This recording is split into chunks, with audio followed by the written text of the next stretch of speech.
দুনিয়ার সব মানুষ কয় ভাগে বিভক্ত? আল্লাহর কোরআন দুনিয়ার সমস্ত মানুষকে 4 ভাগে ভাগ করেছে। এর মধ্যে 1 নাম্বার হচ্ছে মুমিন। প্রশ্ন হতে পারে মুমিন কারা? উত্তর হলো ঈমান এনে ঈমানের পথে জীবন পরিচালনা করছে যারা, মুমিন হলো তারা। এবার আমাদের প্রশ্ন হলো এই সকল ঈমানদারদের পরিণতি কোথায়? রব্বুল আলামিন কোরআনুল কারীমের 18 নম্বর সূরা সূরাতুল কাহফের 107 নম্বর আয়াত থেকে বলছেন, ইন্নাল্লাযীনা আমানু ওয়া আমিলুস সালিহাতি কানাত লাহুম জান্নাতুল ফিরদাউসি নুজুলা খালিদিনা ফিহা লা ইয়াবগুনা আনহা হিওয়ালা। রব্বুল আলামিন বলছেন নিশ্চয়ই ঈমান এনে আমলে সালেহ নেকির কাজ করছে যারা, আল্লাহর 1 নম্বরের জান্নাত জান্নাতুল ফিরদাউসের ওয়ারিশ হলো তারা। তাহলে আমরা জানতে পারলাম ঈমানদার যারা, খাঁটি মুমিন যারা, জান্নাতুল ফিরদাউসের অধিবাসী হলো তারা। এবার 2 নম্বর প্রকারের নাম বলেছিলাম কি? নাস্তিক না, সিরিয়াল মিস্টেক করেছেন, মুশরিক। প্রশ্ন হলো হুজুর মুশরিক কারা? উত্তর হলো একত্ববাদী রবের সঙ্গে শিরক করে যারা মুশরিক হলো। এই দুনিয়াতে বহু মানুষ আছে একত্ববাদী রবের উপাসনা বাদ দিয়ে আল্লাহর সাথে ইবাদতে, আকীদা, বিশ্বাসে, কথাবার্তা, কাজে কর্মে শিরক করছে। এভাবে আল্লাহর সাথে শরীক করে যারা, মুশরিক হলো তারা। এবার প্রশ্ন হচ্ছে হুজুর মুশরিক যারা কোথায় যাবে তারা? রব্বুল আলামিন বলছেন, ইন্নাহু মান ইউশরিক বিল্লাহি ফাকাদ হারামাল্লাহু আলাইহিল জান্নাতা ওয়া মাওয়াহুন নার ওয়া মা লিয-যালিমিনা মিন আনসার। আল্লাহ তাআলা বলছেন নিশ্চয়ই যে ব্যক্তি আল্লাহর সাথে শিরক করবে, আল্লাহর সাথে শিরক করবে যারা, জাহান্নামী হবে তারা। এদের জন্য জান্নাত হারাম করে দিয়েছেন কে? ভালো করে শুনেন, 1 নাম্বার বলেছিলাম মুমিন যারা, জান্নাতি হবে তারা। 2 নাম্বার বললাম মুশরিক যারা, জাহান্নামী হলো তারা। 3 নাম্বার হচ্ছে মুলহিদ, মানে হলো নাস্তিক, সংশয়বাদী, যারা স্রষ্টাকেও বিশ্বাস করে। এরা বলে দেয়ার ইজ নো গড, স্রষ্টা বলতে কেউ।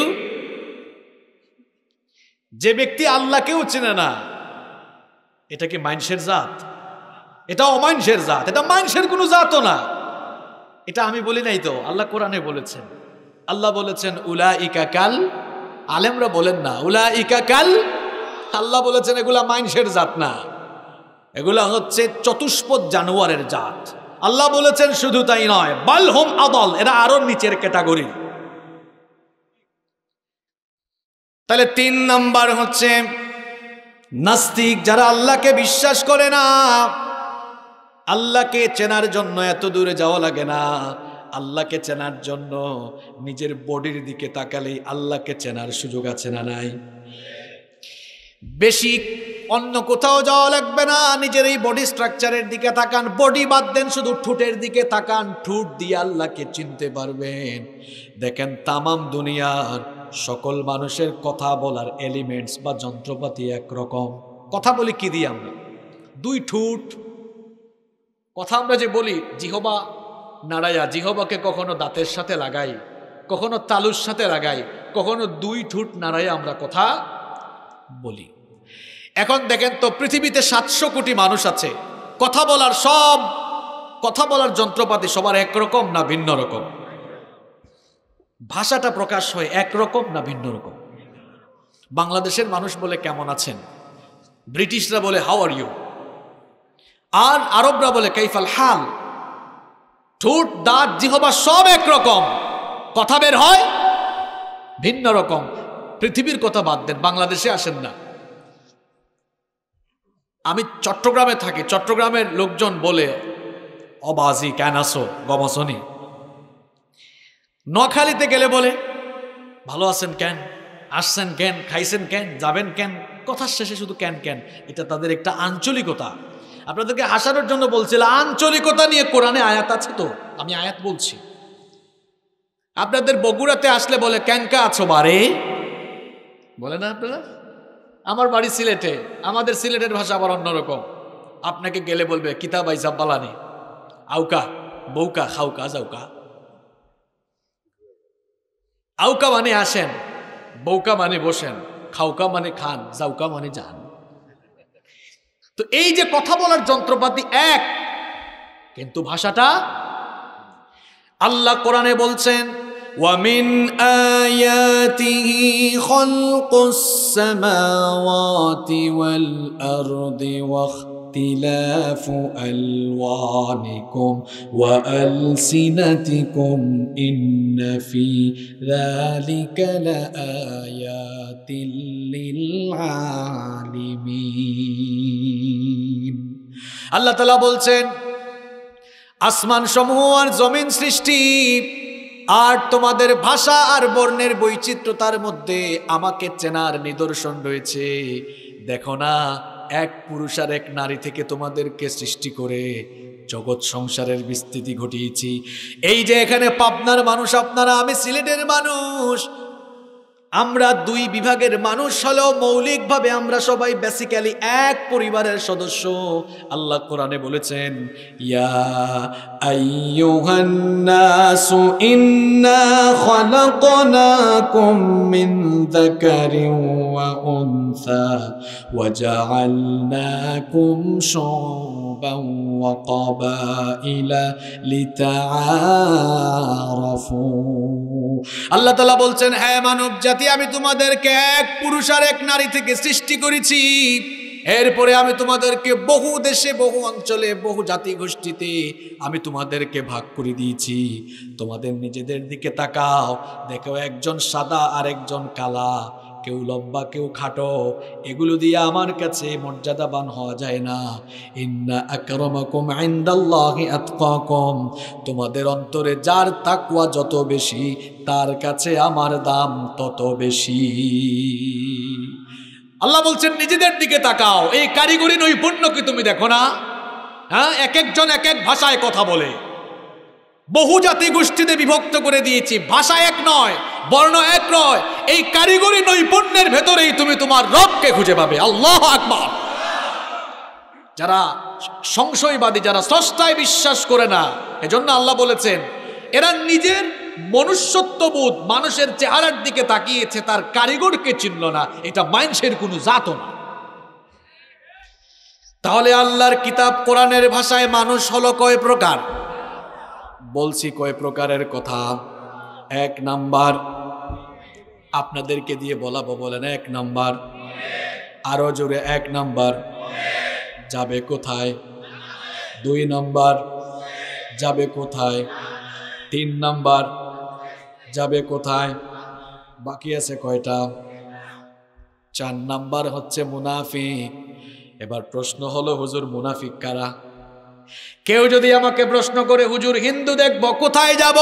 বলবো প্রতিবেশী দেশে যান, কোটি কোটি হিন্দু সেখানে আছে। কেউ যদি বলে হুজুর আমি খ্রিস্টান দেখবো, কোথায় যাব? আমি বলবো আপনি আমেরিকা ইংল্যান্ডে যান, কোটি কোটি খ্রিস্টান সেখানে আছে। কেউ যদি বলে হুজুর আমি বৌদ্ধ দেখবো, কোথায় যাব? আমি বলবো মিয়ানমার বা চীনে যান। কেউ যদি কয় হুজুর আমি মুনাফিক দেখতাম, কোথায় যাইতাম? না গো ভাই, বাংলাদেশে যাওয়া লাগবে না। আল্লাহু আলাম, এই প্যান্ডেলের নিচেও মুসলমানের বেশ ধরে মুনাফিক থাকতে পারে। বাংলাদেশে যাওয়া লাগবে। মুনাফিক, এই দেখেন মাইকের মধ্যে সাইনবোর্ড আছে শুভ। মুনাফিক গুলো এত খারাপ, এরা পিঠেও সাইনবোর্ড লাগায় না, কপালেও সাইনবোর্ড লাগায় না। তাহলে চিনবেন কেমনে? মুনাফিকের কোনো সাইনবোর্ড নাই। মুনাফিক বরং মুমিনের বেশ ধরে থাকে, মাথায় টুপি লাগায়, মাঝে মাঝে লম্বা জুব্বা লাগায়, পাগড়িও লাগায়, কখনো কখনো মুনাফিক দেখবেন পাঞ্জাবিও লাগায়, দাড়িও রাখে, সবকিছু ঠিকঠাক আছে। মুনাফিক সব সময় মুমিনের বেশ ধরে থাকে, সুযোগ পাইলে তলে তলে আবার ইসলামকে জবাই করে। মুনাফিক গুলো কত খারাপ আমি আপনাদেরকে বুঝাই। আল্লাহর কিতাবে কোরআনে মুমিনদের নামে সূরা আছে না নাই? সূরার নাম হলো সূরাতুল মুমিনুন। আবার কোরআনে কারীমে কাফেরের নামে সূরা আছে, সূরার নাম হচ্ছে সূরাতুল কাফিরুন। বলেন তো কাফিরের সূরাটা কয় পৃষ্ঠা? হ্যাঁ, কয়েক আয়াত, ঠিক আছে, কিন্তু কাফেরের সূরাটা হচ্ছে মাত্র 2 লাইন, হয়তো প্রিন্টিং এর কারণে 3 লাইন বা 4 লাইনও হতে পারে। এবার বলেন তো মুনাফিকের নামে কোরআনে সূরা আছে না নাই? সূরাটার নাম কি? সূরা মুনাফিকুন। এটা কয় লাইন, কয় পৃষ্ঠা? খালি বড় সূরা বললে হবে? 1.5 পৃষ্ঠা। জোরে বলেন কয় পৃষ্ঠা? ও আব্বাজানরা, যুবক ভাইরা, ওয়াজ মুখস্থ করে যাওয়া লাগবে ভাই এখানে। হ্যাঁ, কথা বলতে হবে। মুনাফিকের সূরা কয় পৃষ্ঠা? 1.5 পৃষ্ঠা। কয় পৃষ্ঠা? কাফেরের সূরা কয় লাইন? কয় লাইন? কাফেরের পরিচয় দিতে আল্লাহ লাগছে মাত্র 4 লাইন, আর মুনাফিকের পরিচয় দিতে আল্লাহ লাগছে 1.5 পৃষ্ঠা। এ থেকে বোঝা যায় কাফেরের চাইতে মুসলমান নামধারী মুনাফিক গুলো খারাপের খারাপ। এই জন্য কাফেরের পরিণতির চাইতে মুনাফিকের পরিণতি ভয়াবহ খারাপ। দেখি তো পৃথিবীর 2-4টা বড় বড় কুখ্যাত কাফেরের নাম আপনারা বলেন। যেমন একটু হেল্প করি আপনাদেরকে, ফেরাউন। না, হে কিন্তু কাফের না, না না, আমি বলেছি পৃথিবীর 2-4টা কুখ্যাত বড় কাফেরের নাম আপনারা বলেন। আমি একটু হেল্প করি আপনার মানুষকে। 1 নাম্বার আমি বললাম ফেরাউন। এই তো আমার ভাই ঠিক বলছে, নমরুদ। আরো কয়েকটার নাম বলেন। আবু জাহাল। এখন বহু মাহফিলে তো ফেরাউনের নামও বলা যায় না। ফেরাউনের নাম বললে কিছু মানুষের চেহারা কালো হয়।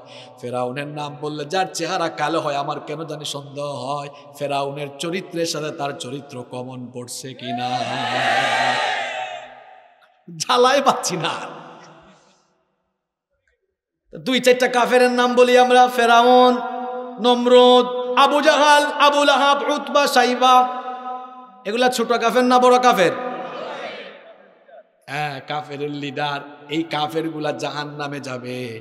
এরা যাবে জাহান্নামের উপরে। আব্দুল্লাহ, আব্দুস সাত্তার, আব্দুল করিম। এখানে আবার নাম মিললে কালকে কমিটিরে বললে না কোত্থেকে হুজুর একটা আনছে আমার নামের সাথে কমন পড়ছে। এটা তো আমি বলছি মাসালান, উদাহরণ দিচ্ছি। তাহলে কারো নাম নাই বাবু? মানে মুসলমানের নাম ধরে মুসলমানের বেশভূষা ধারণ করে যারা তলে তলে মুনাফিকি করে, সেই মুনাফিক গুলোর পরিণতি শুনেন। নমরুদ, ফেরাউন, আবু জাহাল, উতবা, সাইবা এগুলো যাবে জাহান্নামের উপরে। আর মুনাফিক গুলো ফেরাউনের চাইতেও এত খারাপ।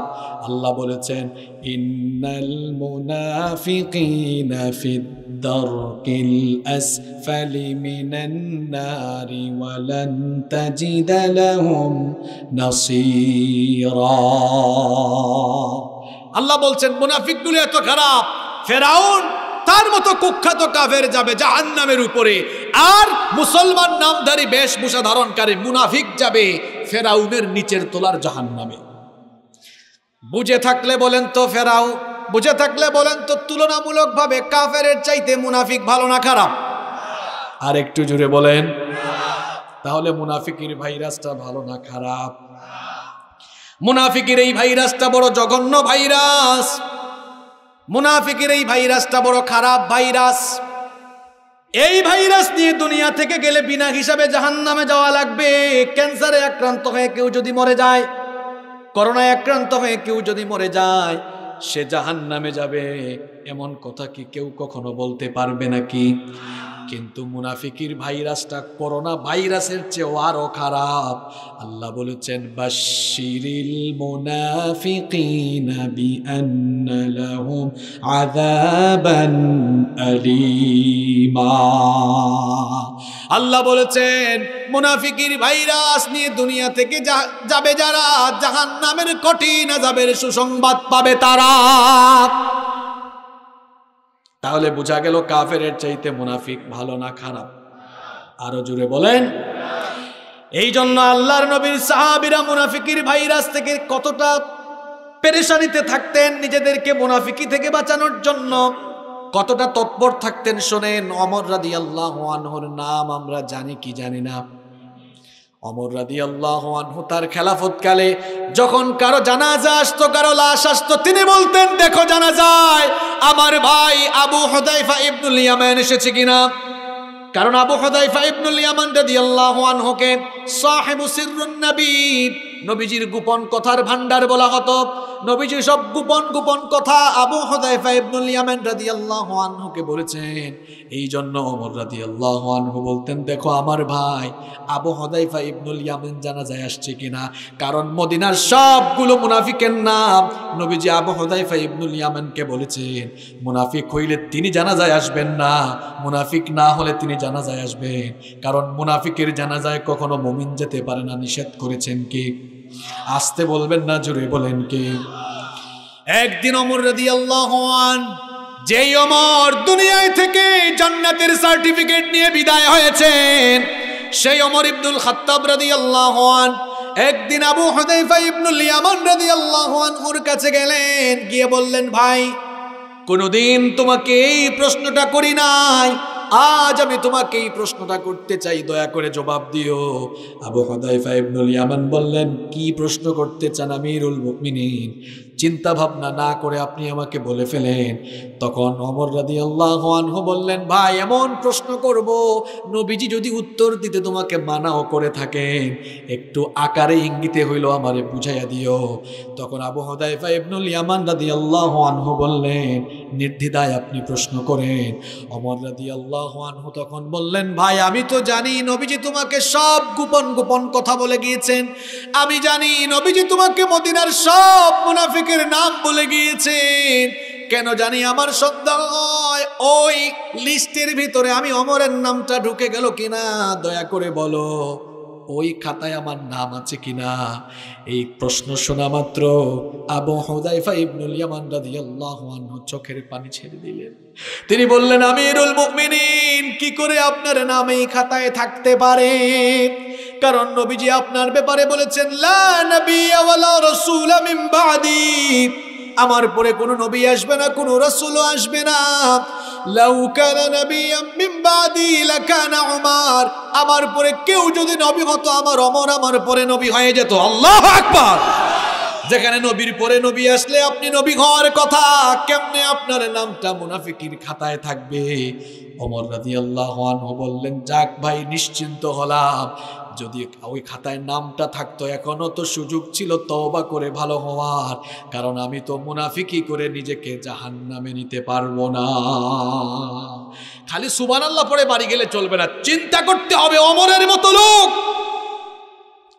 পেরেশানিতে ছিলেন, না জানি আমি আমার খাসলতের কারণে মুনাফিকির খাতায় চলে যাই কি? মুনাফিকগুলো এত খারাপ, এখন আর কি উঠিয়েন না ভাই, এখন উঠলে বিপদ আছে, পাবলিক ভাববে ওয়াজ মনে হয় কমন পড়ছে, কে উঠিয়েন না। মুনাফিকগুলো এত খারাপ, মুনাফিকের জন্য নবীর দোয়া আল্লাহ কবুল করেন নাই, নবীজির হাত আল্লাহ ফিরাইয়া দিয়েছেন। আল্লাহু আকবার। নবীজি যদি হাত তুলেন, নবীজি যদি কোনো কিছু চান আল্লাহ ফিরাইয়া দেন না। দেখেন না কেবলা পরিবর্তন হয়ে গেল, নবীজি হাতও উঠান নাই। এখনো মসজিদে কেবলাতাইন মদিনা শরীফে আছে না নাই? ওই মসজিদে আলহামদুলিল্লাহ আমি বেশ কয়েকবার গিয়েছি, কেবলাতাইন মসজিদটা এখনো আছে। এখন তো আমরা বাইতুল্লাহর দিকে মুখ করে নামাজ পড়ি, কিন্তু আমাদের প্রথম কিবলা ছিল বাইতুল মুকাদ্দাস। নবীজি হিজরত করে বাইতুল মুকাদ্দাসের দিকে ফিরে সালাত আদায় করছেন। নবীজির দিল চায়, মন চায় বাইতুল্লাহর দিকে মুখ করে তিনি যেন সালাত আদায় করেন। হাত তুলছেন না, আল্লাহকে বলছেনও না, মনে মনে চাইলেন। সেই চাওয়াটা পূরণ করে দিলেন কি? যেই নবী হাত তোলা লাগে না, চাইলেই আল্লাহ দোয়া কবুল করেন, সেই নবী আবার কখনো হাত তুলেছেন, আল্লাহ হাতটা খালি হাতে ফিরাইয়া দিয়েছেন। কোন সময় শোনেন? মদিনার মুনাফিকদের নেতা আব্দুল্লাহ বিন উবাই বিন সুলুল যখন মারা গেল, সেও কিন্তু 5 ওয়াক্ত নামাজে যাইতো, নবীজির সঙ্গে দাওয়াত খাইতো, টুপি লাগাইতো, পাগড়ি লাগাইতো, লম্বা লম্বা জুব্বাও লাগাইতো। যখন সে মারা গেল, তার ছেলে আব্দুল্লাহ নবীজির কাছে আসলো, এসে বলল, ওগো আল্লাহর নবী, আমার বাবা ইন্তেকাল করেছেন, আমার বাবার ওসিয়ত ছিল, শেষ আশা ছিল আপনি যেন আমার বাবার জানাজা ইমামতি করেন, আপনি যেন আপনার গায়ের জুব্বা মুবারক দিয়ে আমার বাবার জানাজার কাফনের কাপড়টা দেন। আল্লাহর নবী এই কথা শুনে যখন তিনি জানাজার উদ্দেশ্যে রওনা দিবেন, সাইয়েদনা ওমর রাদিয়াল্লাহু আনহু নবীজিকে বাধা দিলেন। বেশ কয়েকটি জায়গায় ওমর ইবনুল খাত্তাব রাদিয়াল্লাহু আনহু একা সিদ্ধান্ত নিয়েছেন, আর ওমর রাদিয়াল্লাহু আনহুর সিদ্ধান্তের পক্ষে আল্লাহ আয়াত নাজিল করে ওমরের পক্ষে রায় দিয়েছেন। ওমর রাদিয়াল্লাহু আনহু বললেন, ওগো আল্লাহর নবী, কোথায় যান? লোকটাকে কি আপনি চিনেন না? সারাটা জীবন মুসলমানদের সাথে দুশমনি করেছে, কাফেরদের সঙ্গে আতাত করেছে, উহুদের ময়দান থেকে 300 সৈন্য নিয়ে ভেগে গিয়েছে, কার জানাজায় যাচ্ছেন? নবীজি বললেন, ওমর, আমার আল্লাহ তো আমারে নিষেধ করেন নাই, পথ ছেড়ে দাও। নবীজি গেলেন, গিয়ে নবীজি তার নিজের মুখের থুতু মুবারক, নবীজির মুখের থুতুর মধ্যে শিফা আছে না নাই? ওই যে হেরা, ওই যে গারে সুরের মধ্যে হিজরতের রাতে যখন আবু বকর রাদিয়াল্লাহু আনহুর পায়ের মধ্যে বিষধর দাপ সাপ দংশন করলো, নবীজি থুতু মুবারক লাগিয়ে দিলেন, শিফা দান করলেন কে? যেই নবীর থুতু মুবারকে শিফা আছে। আরে আনাস বিন মালিক রাদিয়াল্লাহু আনহুর বর্ণনা মনে পড়ে গেল। তিনি বলছেন, আল্লাহর নবীর সাহাবীরা নবীজিকে এত ভালোবাসতেন, নবীজির থুতুও মাঝে মাঝে ফেললে সাহাবীরা সেটা হাত মুবারকে নিয়ে তারা শরীরের মধ্যে মাখতে থাকতেন।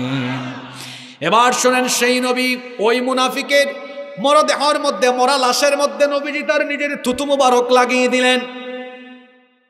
এরপরে নবীজি ইমামতিতে যখন দাঁড়াবেন, জানাজা যখন শুরু করবেন, আল্লাহ বরদাস্ত করলেন না, সঙ্গে সঙ্গে আল্লাহ আয়াত নাজিল করলেন। সূরা তাওবার 80 নম্বর আয়াত নাজিল হয়ে গেল, ইস্তাগফির লাহুম আও লা তাস্তাগফির লাহুম ইন তাস্তাগফির লাহুম 70 মাররাতান ফালান ইয়াগফিরাল্লাহু লাহুম।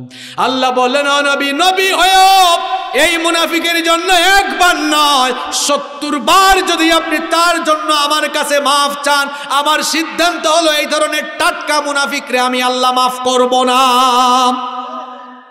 এদের জন্য জাহান্নাম অবধারিত করে রেখেছেন কি? আর আমরা তো মাঝে মাঝে সমাজে টাটকা মুনাফিক মারা যায়, এরপরে এমন ভাবে দোয়া করে কবরে শুয়াই, মনে হয় যেন জান্নাতের কন্ট্রাক্টরই আমরা নিয়ে ফেলছি। এত সোজা জান্নাত আপনার মামু বাড়ি পেয়েছেন, তাই না? এবার আমাকে বলেন দেখি, আল্লাহর কিতাবের ভাষায় মানুষ কয় প্রকার? এই 4 প্রকারের মধ্যে সবচাইতে খারাপের খারাপ কারা? এবার সুন্দর করে বুদ্ধিমান মানুষের মতো জবাব দেন, বলেন তো কাফেরের ভেতরে মুনাফিক আছে নাকি? বুঝে বলছেন তো? আরে কাফের তো কাফের, হে আবার মুনাফিক হয় কেমন? মুশরিকের ভেতরে মুনাফিক আছে নাকি? নাস্তিকের ভেতরে মুনাফিক আছে নাকি?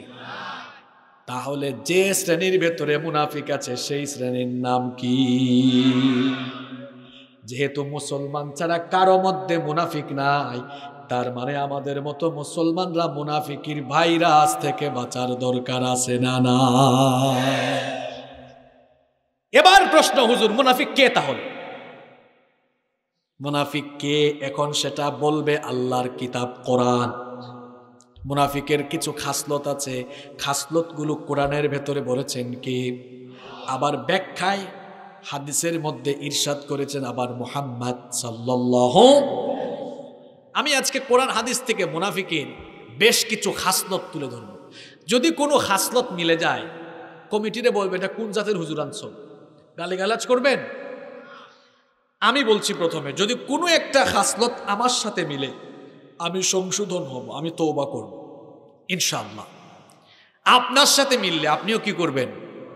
যারা এতক্ষণ একজন দুইজন উঠছিলেন, এরা বেঁচে গেছেন, এখন আর উঠবেন না। উঠলেই কিন্তু আমি নিজেই আটকাবো। এইটা আপনার সাথে মিলছে নাকি বলে যান আপনি। তবে আমি বেশি লম্বা করব না, বেশি লম্বা আলোচনা আমি নিজে করতে পারিও না, ছোট মানুষ না, এত এনার্জিও নাই। খুব সংক্ষেপে কয়েক মিনিট আলোচনা করব। থাকতে পারবেন তো? কারা কারা থাকবেন না? মনোযোগ আছে? আলহামদুলিল্লাহ পড়েন। মুনাফিকের 15 ইনশা, এই খাসলতগুলো কারো মধ্যে থাকলে সংশোধিত হয়ে যাব ইনশা। মুনাফিকের 1 নাম্বার খাসলত হলো, মুনাফিকের মুখ একটা না, এর জবান হলো 2টা। জবান কয়টা? অর্থাৎ জবান একটা, কিন্তু এক এক জায়গায় এক এক রকম কথা। আল্লাহ তাআলা কোরআনুল কারীমের 2 নাম্বার সূরা সূরাতুল বাকারা এর 8 নম্বর আয়াতে বলছেন, ওয়া মিনান নাসি মান ইয়াকুলু আমান্না বিল্লাহি ওয়া বিল ইয়াউমিল আখির ওয়া মা হুম বিমুমিনিন। আল্লাহ তাআলা বলছেন, আর মানুষের মধ্যে এমন কিছু লোক আছে যারা বলে আমরা আল্লাহ আর আখিরাতের উপর ঈমান এনেছি। আল্লাহ বলছেন, অথচ আদৌ তারা ঈমানদারের খাতায় উঠতে পারে নাই। কারণ মুখ দিয়ে তারা বলে তারা ঈমান এনেছে, কাজে কর্মে তারা ঈমানের বিপরীত কাজ করে। এরা এমন মানুষ, মুখ দিয়ে বলে ঈমান এনেছে, কিন্তু দেখা যায় আল্লাহর বিধানগুলো জীবনে মানে। তাহলে জবান দিয়ে বললো ঈমান আনছে, জবান দিয়ে বলে আমি আল্লাহর আইন মানি, অথচ বাস্তবে মানে না। বলে একটা করে আরেকটা, এটা ঈমানদার না মুনাফিক? এই ধরনের মুনাফিক আমাদের আশেপাশে ছড়িয়ে আছে। দেখেন না জবান কয়টা? ব্যানারের মধ্যে লেখা মাদক বিরোধী জনসভা। মাদক বিরোধী জনসভায় সে প্রধান অতিথি, রাতের বেলা আবার মাদক সিন্ডিকেটের সভাপতি হয়ে সেই সভা পরিচালনা করে। এরকম বহু চেয়ারম্যান মেম্বার আমি পাইছি। এখন গত 2-3 দিন কোথায় ছিলাম এরা তো জানে, এই জন্য আর বলতেছি না। গত 2-3 দিন এমন জায়গায় আমি নিজেও পড়ছি। আমাকে এলাকার আয়োজকরা বলল, হুজুর যার নাম দেখছেন প্রধান অতিথি, উনি আবার মাদক মাহফিলেরও প্রধান অতিথি। তাহলে মাদক বিরোধী সমাবেশে এসে বলে ভাইরা মাদক খাবেন না, আর ওইদিকে রাতের বেলা মাদকের কারবার করে। আছে না নাই? এমন ভাবে মুনাফিকি করে, টুপি লাগায়, জুব্বা পরে, তারপরে দেখা যায় মাহফিলের মঞ্চে আসে, বেশভূষা দইরা এসে বলে আমি ইসলামের পক্ষে আছি। আবার প্যান্ডেল থেকে নেমে গিয়ে ইসলাম আর আলেম ওলামাদের বিরুদ্ধে ষড়যন্ত্র করে। ক্ষমতায় যাওয়ার আগে বলে আমরা ইসলাম বিরোধী কোনো কাজ করব না, আলেমদের বিরুদ্ধে কোনো কাজ করব না। এরপরে দেখা যায় ক্ষমতা পাইয়া বড় বড় আলেমদের হাতে হাত করা পড়াইয়া দেয়। আগে বলে একটা, পরে করে আরেকটা। এটা ইমানদারি নয়, এটার নাম। আরো জুড়ে বলেন। বলে ইসলাম বিরোধী কাজ করব না, যাওয়ার পরে বলে রাষ্ট্র ধর্ম। গ্রামের মানুষ বলে পুরান পাগলের ভাত নাই, নতুন পাগলের আমদানি হয়েছে। নম্বর স্বভাব হলো এরা ধোঁকাবাজ টাইপের লোক, শুধু ধোঁকা দেয়, অথচ ধোঁকাবাজিটা হয় তার নিজের সাথে। মুনাফিকের 3 নম্বর স্বভাব হলো, মুনাফিকের 3 নম্বর স্বভাব হলো এরা হলো সুবিধাবাদ জিন্দাবাদ। যেদিকে সুবিধা ওই দিকেই তারা আছে, সুবিধা যেদিকে নাই ওই দিকে তারা নাই। অর্থাৎ বৃষ্টি যেদিক থেকে আসে ওই দিকে ছাতা ধরে।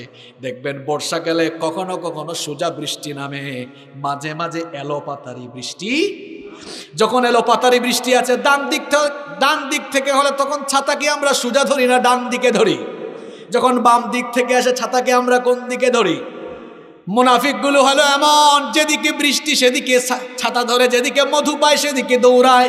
আল্লাহ কোরআনে বলেছেন, ওয়া ইযা লাকুল্লাযীনা ক্বালু আমান্না ওয়া ইযা খালাউ ইলা শায়াতিনিহিম ক্বালু ইন্না মাআকুম ইন্নামা নাহনু মুস্তাহজিউন।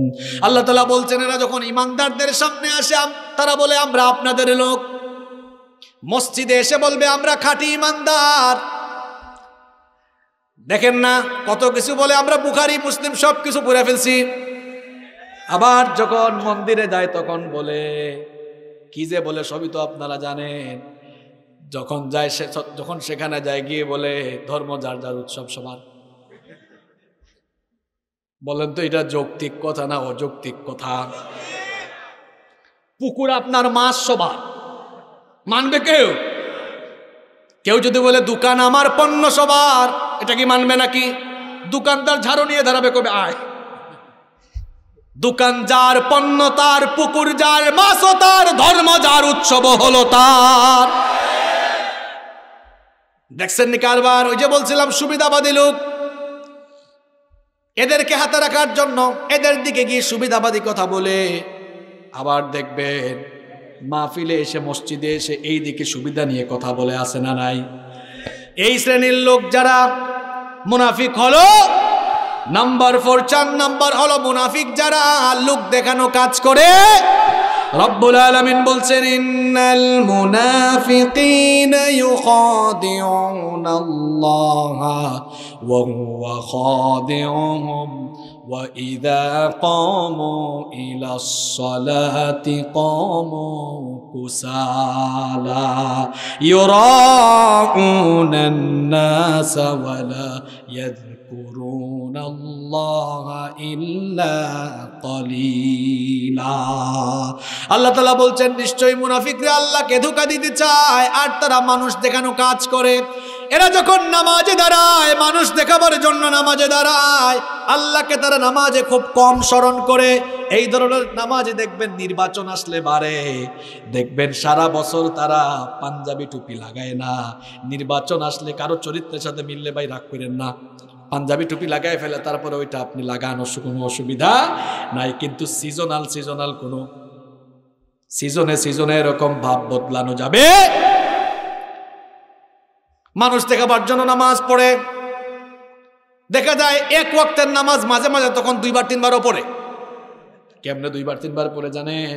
আসরের নামাজ এক জায়গায় গিয়া পড়ছে, আসরের নামাজ এক জায়গায় পড়ে বের হইছে, কিছুক্ষণ পড়ে দেখে কিছু মানুষ জামাত পায় নাই, মনে করেন 15-20 জন লোক সানি জামাত করতেছে।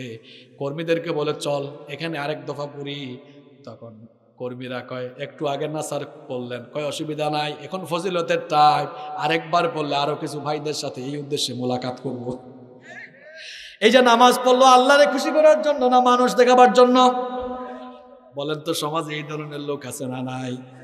মাঝে মাঝে দেখা যায় ওযু থাকুক আর না থাকুক দাঁড়ায় বলে আল্লাহু আকবার। আল্লাহ কোরআনে বলেছেন মুনাফিকরা মানুষ দেখাবার জন্য কাজ করে, নামাজে যখন দাঁড়ায় নামাজের দিকে মনোযোগ থাকে না। এদের সব কাজ মানুষ দেখানো, শুধু নামাজ নয়, দেখা যায় সব জায়গায় দান সদকা করে না। যেখানে দান সদকা করলে বাহবা পাওয়া যাবে ওই জায়গায় দান সদকা করলো।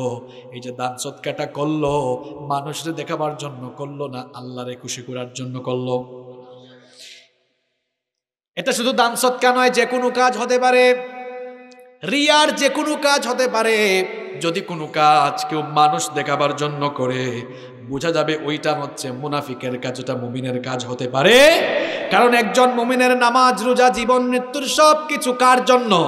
এজন্য আল্লাহ কোরআনে বলেছেন কুল ইন্না সলাতি ওয়া নুসুকি ওয়া মাহইয়ায়া ওয়া মামাতি লিল্লাহি রাব্বিল আলামিন। আল্লাহ বলছেন বলুন আমার নামাজ, আমার কুরবানি, আমার হায়াত আর আমার মত সব কিছু কার জন্য?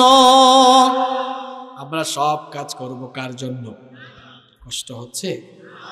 নাম্বার 5, আপনারা ভাইবেন না হুজুর আজকে কোন দিন শেষ করবে, 12টার আগে ছাড়বো ইনশাআল্লাহ। নাম্বার 5 নাম্বার মুনাফিক যারা অন্তরের রোগাক্রান্ত, তারা অন্তরের রোগ বুঝেন তো আপনারা? বুঝাবো একটু পরে। দাঁড়া আগে বলি মুনাফিক যারা অন্তরের রোগে রোগাক্রান্ত তারা, আল্লাহ কোরআনে বলেছেন ফি কুলুবিহিম মারাদুন ফাযাদাহুমুল্লাহু মারাদা ওয়া লাহুম আযাবুন আলীমুম বিমা কানু ইয়াকদিবুন। আল্লাহ বলছেন এদের অন্তরে ব্যাধি আছে, রোগ আছে, আর যে ভাইরাসে এরা আক্রান্ত এটা নিফাকের ভাইরাস। এটা কিসের ভাইরাস? অন্তরের রোগে আক্রান্ত যারা, এরা অন্যের ভালো দেখতে পারে, এরা মানুষের ভালো দেখতে পারে, এরা সব সময় মানুষের অকল্যাণ কামনা করে।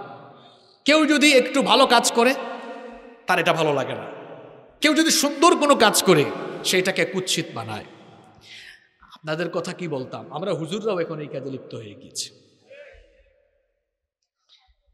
আমাদের মতো অনেক আলেমরাই আমরা এখন অন্তরের রোগে আক্রান্ত হয়ে গেছি। কতটা অন্তরের রোগে আক্রান্ত, রাগ করেন না আপনারা। আবার আপনারা বলেন না হুজুর আপনি কি কোনো একচেটিয়া নেই, আপনার পরিচয় কি? আমার অনেকে ফোন দিয়ে জিজ্ঞাসা মাহফিলের দাওয়াত, হুজুর আপনি কোন জাত? একদিন ফোন করে জিজ্ঞেস করছে, কয় হুজুর আপনি কোন জাত? বললাম ভাই বুঝি নাই।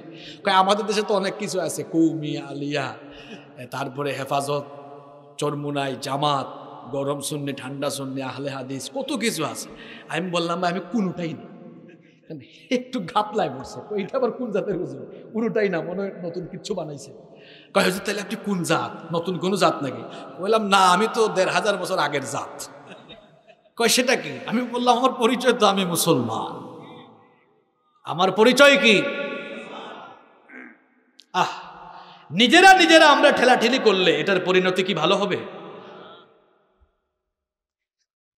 একজন বলছিল ওই দিন, পাল্লায় ব্যাঙ রাখা যেমন কঠিন, আলেমদেরকে এক টেবিলে বসানো কঠিন। এমন অন্তরের রোগে এরা আক্রান্ত। একটু গবেষণা করে দেখেন তো আপনার সাথে আমার কয়টার অমিল? ২-৩টা অমিল, সব মিল আছে। আপনি হয়তো বলছেন না আমি বুকের উপরে, আর আমি বলছি যে না আমি নাভির উপরে। শেষ করি। আপনি বলছেন হয়তো এটা এরকম, আমি বলছি এটা ওই রকম। এগুলো বেসিক বিষয় না অপশনাল বিষয়, ঐচ্ছিক বিষয়। এগুলোর কারণে তো আমাদের মধ্যে দোলাদলি হইতে পারে। আপনি 5 ওয়াক্ত নামাজ মানেন, এমনকি 5 ওয়াক্তের রাকাত সংখ্যা নিয়েও কোনো আলেমদের মধ্যে দ্বিমত, পদ্ধতি নিয়ে দ্বিমত আছে, থাকুক না, কিন্তু ভাই ভাই এক ঘরে থাকবে, এক জায়গায় থাকবে। আমরা এক জায়গায় থাকতে পারলাম না। এই যে এত দল বাংলাদেশে, এত দল, সব দলকে জিজ্ঞেস করবেন আপনারা কি চান, তারা বলবে আমরা বাংলাদেশে কোরআনের শাসন চাই। তো কোরআনের শাসন আপনারাও চান, আপনারাও চান, আপনারাও চান, আপনারাও চান। কেউ বলতেছে আমরা করব খেলাফতি সিস্টেমে, কেউ বলছে আমরা করব পীর মুরিদি তরিকায়, কেউ বলতেছে না আমরা জনতান্ত্রিক, মানে জনগণকে ইসলামমুখী করে তারপরে করব। এক একজনের এক এক তরিকা, কিন্তু উদ্দেশ্য সবার। তো আমার কথা হচ্ছে উদ্দেশ্য যদি এক হয় তাহলে এদেশের অন্যান্য লোকেরা তারা যদি স্বার্থের কারণে বামরাম নিয়ে এক টেবিলে বসতে পারে, আপনাদের হুজুরদের কি হয়েছে যে অপশনাল বিষয়গুলোকে অপশনাল রেখে এক টেবিলে এক উদ্দেশ্যে বসতে পারেন না? অন্তরের রোগে আক্রান্ত হয়েছেন আপনারা। এটা অন্তরের রোগ। এমনকি এমন অন্তরের রোগ জানেন, একজন আরেকজনের দিকে তাকায় না, এরকম আছে না নাই? কি যে কঠিন অবস্থা। এখন ওয়াজ মাহফিলে একজন আরেকজন রে গালাগালি করে, এটা কি গালিগালাজের জায়গা না উম্মাকে ইসলাহের দিকে আহ্বান করার জায়গা? ইসলাহের দিকে আহ্বান করার জায়গা। আগে আপনারা আমাদের কাছে দোয়া চাইতেন, হুজুর দোয়া কইরেন আমাদের জন্য। আমরা এখন এমন সময় আসছে আমরাই বলা লাগবে, পাবনার ভাইয়েরা আমাদেরকে নিয়ে একটু ভাবনা করেন, আমাদের জন্য দোয়া করেন, আমরা হুজুররা যেন ঠিকঠাক থাকতে পারি। কারণ এখন আমাদের মধ্যে যে মারামারি, আলেমে আলেমে বিভেদ এখন, জালিমে জালিমে দোস্তি, আলেমে আলেমে বিভেদ এখন, জালিমে জালিমে দোস্তি, পথের ঠিকানা জানা নেই কারো, কে কোথায় পাবে স্বস্তি, কে কোথায় পাবে স্বস্তি। আমাদের হুজুরদের অবস্থা কি শোনো। সালাতে দুহাত কোথায় বাঁধবে, নাভির উপরে বুকে, আমিন বলবে চুপিসারে নাকি সজোরে আওয়াজ ফুঁকে, ছোট আরো ছোট বিষয় নিয়েও চলছে ভীষণ দ্বন্দ্ব, সব দল ভাবে আমরাই ভালো অন্যরা কালো মন্দ। হুজুররা হাত বাঁধা নিয়ে মারামারিতে আছে, আরে হুজুররা হাত বাঁধা নিয়ে মারামারি করতেছেন, আর ওইদিকে ইসলাম বিরোধীরা তামাম উম্মতের হাতকে চিরতরে ভেঙে দেওয়ার চিন্তা করছে। আপনি হাত বাঁধা নিয়ে আছেন। যত সব অপশনাল বিষয় নিয়ে আমাদের মধ্যে বিভক্তি। ফরজ নিয়ে তো মারামারি নেই, নফলে সফল ডুব, টুপির আকার আকৃতি নিয়ে গবেষণা হয় খুব। কয় এইটা আচ্ছা ভাইজান যে টুপি দিয়েছেন এটা নাকি কৌমি টুপি, পাস করলে টুপি, এটা নাকি আবার তাবলিগ টুপি, আরেকটা বানাইছে ওই জামাত টুপি, আরেকটা বানাইছে হেফাজত টুপি, আরেকটা বানাইছে সুন্নি টুপি, আরেকটা বানাইছে ওয়াহাবি টুপি। মিয়া আপনি টুপি দিয়া মুসলমান ভাগ করেন, আর এইদিকে ইসলাম বিরোধীরা মুসলিম মিল্লাতের উপরে কারবালা চালিয়ে দিচ্ছে। ফরজ নিয়ে তো মারামারি নেই, নফলে সফল ডুব, টুপির আকার আকৃতি নিয়ে গবেষণা হয় খুব। এই সুযোগে আবরাহা দেখো হাকিয়ে বেড়ায় হস্তি, জালিমে জালিমে দোস্তি, আলেমে আলেমে বিভেদ এখন জালিমে জালিমে দোস্তি। পথের ঠিকানা জানা নেই কারো, কে কোথায় পাবে স্বস্তি, কে কোথায় পাবে স্বস্তি। খ্যাতির নেশায় আলেমের মন ব্যস্ত, ভীষণ ব্যস্ত, এই সমাজের সব কাজে তাই জালিমের হাতে ন্যস্ত। নিজের হিসেব করে না আলেম অন্যের কথা ভাবে, বিরোধকারীরা জান্নাতে নাকি জাহান্নামেই যাবে। কাফের ফাসিক লক্ষ ফতোয়া, পকেটেই আছে জবাব, আল্লাহর কাছে ছাড় আছে তবু তার কাছে নাই ক্ষমা। হেরার চেরাগে চিনতে পারেনি এখনো আপন পর, জালিমের হাতে চলে গেছে তাই নিজের সাজানো ঘর। হেরার চেরাগে চিনতে পারেনি এখনো আপন পর, জালিমের হাতে চলে গেছে তাই নিজের সাজানো ঘর। সালতানাতের মিনার হারিয়ে আশ্রয় তার বস্তি, জালিমে জালিমে দোস্তি, আলেমে আলেমে বিভেদ এখন জালিমে জালিমে দোস্তি। পথের ঠিকানা জানা নেই কারো, কে কোথায় পাবে স্বস্তি, কে কোথায় পাবে স্বস্তি। আমরা এখন আলেমরা এক আলেমের উপর নির্যাতন হলে আরেক আলেম বলে অসুবিধা কি, এটা আমাদের না। ধরার সময় কিন্তু বড়টারই আগে ধরে, ছোটটারে আগে না।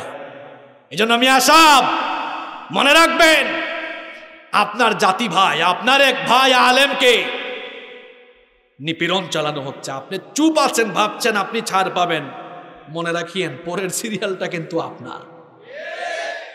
ইসলাম বিরোধীরা কোনো ব্যক্তি বা কোনো দলকে টার্গেট করে কাজ করে না, বরং গোটা উম্মতকে তারা ধ্বংস করার প্ল্যান করে তারা কাজ করে। বলেন তো, প্রত্যেকের হাতে যদি একটা একটা লাঠি দেওয়া হয়, একটা লাঠি ভাঙা সহজ না কঠিন? 100টা করে যদি প্রত্যেকের হাতে লাঠি দেওয়া হয়, আমরা যদি আলেমে আলেমে ঠেলাঠেলি করে আলাদা আলাদা থাকি, ইসলাম বিরোধীরা যারে যখন ধরবে একদম মেরুদণ্ড ভেঙে দেবে। আর যখন আমরা একসাথে থাকবো, 100টা লাঠিকে যেমন ভাঙতে গেলে কুতানি শুরু হয়, আপনারা কি বলেন আমি জানি না, আমাদের সিলেটে বলে কুতানি শুরু হয়েছে। হ্যাঁ, 100টা লাঠি ভাঙতে গেলে যেমন কুতানি শুরু হয়ে যাবে, ঠিক তেমনি সকল দলের মতের আলেমরা আমরা যদি এক থাকতে পারি, তাহলে দেখবেন ইসলামের শিআরের উপরে আক্রমণ করে কথা বলার সাহসে কেউ পাবে না। আল্লাহ আমাদেরকে বুঝার তৌফিক দান করুন। অন্তরের রোগ বড় খারাপ, বড় খারাপ এটা। এই রোগ থেকে আল্লাহ আমাদেরকে বাঁচার তৌফিক দান করুন। অন্তরের রোগে আক্রান্ত যারা মুনাফিক হলো।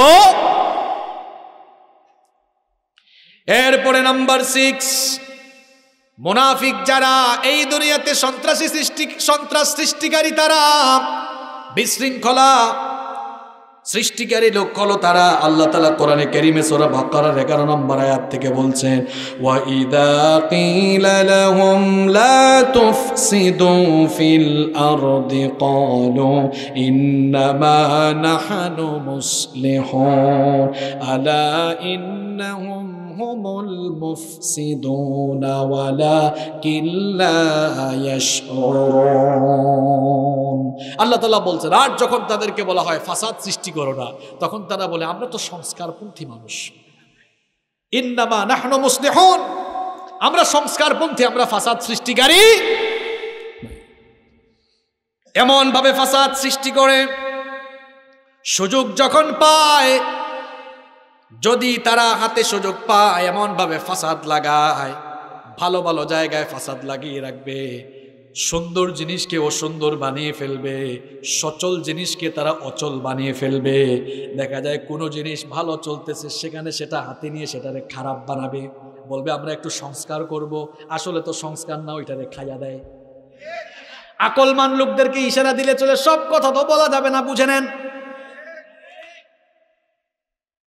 কত কিছু হয়, সেই দিকে নজর নাই, ভালো ভালো জায়গার দিকে নজর। বেশি ব্যাখ্যা করতে যাইয়েন না, নইলে আপনি এসে চেয়ারে কথা বলেন, পরিবেশ খারাপ বুঝা লাগবে। আল্লাহ বলছেন, মুনাফিক মার্কা লোক যারা, ফাসাদ সৃষ্টিকারী লোক হলো তারা। এই যে মাহফিল, এটা ভালো জায়গা, এখানে এসে দেখবেন কিছু লোক হুজুরকে বলে, হুজুর আপনি মিথ্যা বলছেন। এই তো পরশুদিন এক চেয়ারম্যান এসে বলে, কয় হুজুর এটা আপনি ঠিক বলেন নাই। আমি বললাম আসেন তো, আপনি একটু বলেন দিকে, এখানে 5 মিনিট একটু বলেন না।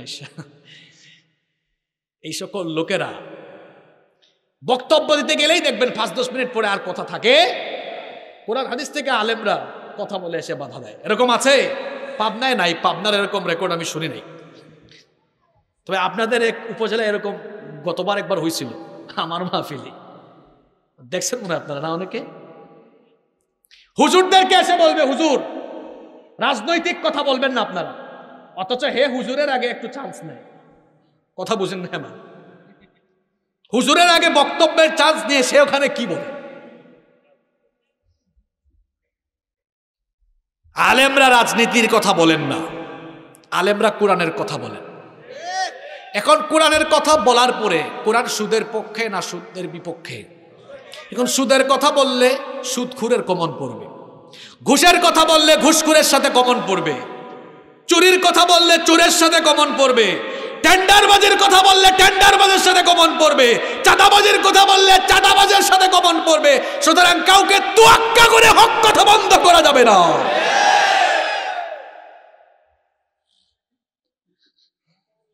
মুনাফিক শ্রেণীর লোক যারা সব জায়গায় বিশৃঙ্খলা সৃষ্টিকারী হয়, তারা বিশৃঙ্খলা লাগায় রাখে যারা, মুনাফিক হলো তারা।